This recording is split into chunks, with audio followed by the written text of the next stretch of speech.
പ്രവർത്തനത്തിന്റെ 50ാം വാർഷികാഘോഷങ്ങളുടെ ഭാഗമായി കുറവലങ്ങാട് ദേവമാതാ കോളേജിൽ പൂർവ്വ വിദ്യാർത്ഥി സംഗമം നടത്തുന്നത് സംബന്ധിച്ച ആലോചനാ യോഗമാണ് ബുധനാഴ്ച കുറവലങ്ങാട്ട് നടക്കുന്നത്. വിവിധ ബാച്ചുകളിൽ നിന്നുള്ള പ്രതിനിധികളായ വിദ്യാർത്ഥികളെ ഉൾപ്പെടുത്തിക്കൊണ്ടാണ് ആലോചനാ യോഗം ക്രമീകരിച്ചിരിക്കുന്നത്. പൂർവ്വ വിദ്യാർത്ഥി സംഘടനയുടെ നേതൃത്വത്തിലാണ് ക്രമീകരണങ്ങൾ പൂർത്തീകരിച്ചു വരുന്നത്. മുൻ MLA PM മാത്യു പ്രസിഡന്റും റിട്ടയർഡ് SP KJ ദേവസ്യ കാരാമേലിൽ വർക്കിംഗ് പ്രസിഡന്റും ജോസഫ് പുതിയിടം സെക്രട്ടറിയുമായുള്ള പൂർവ്വ വിദ്യാർത്ഥി സംഘടനയാണ് ക്രമീകരണങ്ങൾക്കുള്ള നടപടികൾ പൂർത്തീകരിച്ചിരിക്കുന്നത്.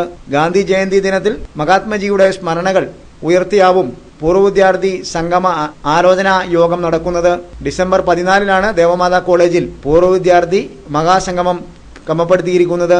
ഇതിനു മുന്നോടിയായി ബുധനാഴ്ച നടക്കുന്ന ആലോചനാ യോഗത്തിൽ വിവിധ ഡിപ്പാർട്ട്മെന്റുകൾ ക്രമീകരിച്ചിരിക്കുന്ന പ്രത്യേക സമ്മേളനങ്ങളുമുണ്ട്. ബുധനാഴ്ച ഉച്ചകഴിഞ്ഞ് 2-ന് വിവിധ ഡിപ്പാർട്ട്മെന്റുകളുടെ പ്രത്യേകിച്ചുള്ള സമ്മേളനങ്ങളും 3-ന് മുഴുവൻ പൂർവ്വ വിദ്യാർത്ഥികളെയും ഉൾക്കൊള്ളിച്ചുള്ള സമ്മേളനവുമാണ് ചിട്ടപ്പെടുത്തിയിരിക്കുന്നത്. സമ്മേളനം college principal doctor Joy Jacob Thondakuzhi ഉദ്ഘാടനം ചെയ്യും. പൂർവ്വ വിദ്യാർത്ഥി സംഘടന working president KJ Devasya IPS സമ്മേളനത്തിൽ അധ്യക്ഷത വഹിക്കും.